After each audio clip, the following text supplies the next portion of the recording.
Mateus capítulo 26, versos 40 e 41, está escrito assim: E voltando para os seus discípulos, achou-os adormecidos.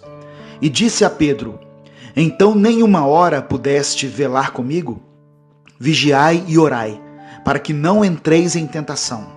Na verdade, o espírito está pronto, mas a carne é fraca.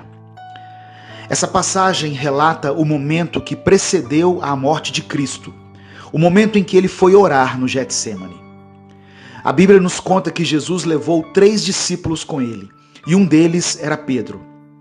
Jesus estava aflito, pois, mesmo sendo filho de Deus, a sua condição humana temia o que estava por vir, pois ele experimentaria o cálice da ira de Deus.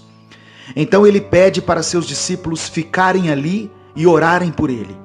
Quando ele volta, os discípulos estão dormindo. Porém, quando Jesus vai repreendê-los pela atitude, ele dirige a palavra primeiramente a Pedro. Você já parou para pensar o porquê disso? Pedro era uma pessoa fervorosa, muito impulsivo, sempre se declarando a Jesus e jurando que estaria sempre ao lado dele. Talvez por isso a indignação com Pedro, pois Jesus contava com ele. E mesmo sabendo que Pedro o negaria, Jesus também sabia que Pedro havia sido escolhido pelo Senhor para pregar o Evangelho. E também sabia do potencial que Pedro tinha quando estivesse sendo usado por Deus.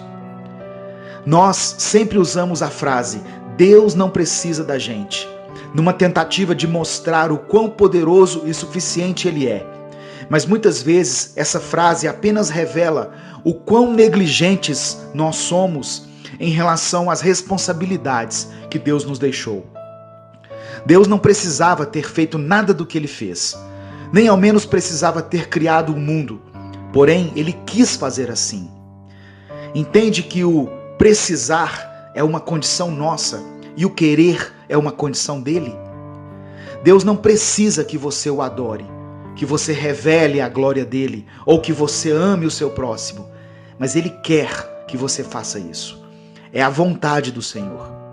Então podemos parar de repetir que Deus não precisa de nós e devemos começar a agir de acordo com a vontade dele, pois Ele nos escolheu para cumprir os seus propósitos aqui na terra.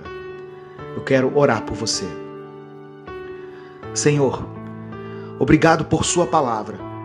Nós pedimos perdão por sempre atribuir ao Senhor uma responsabilidade que é nossa.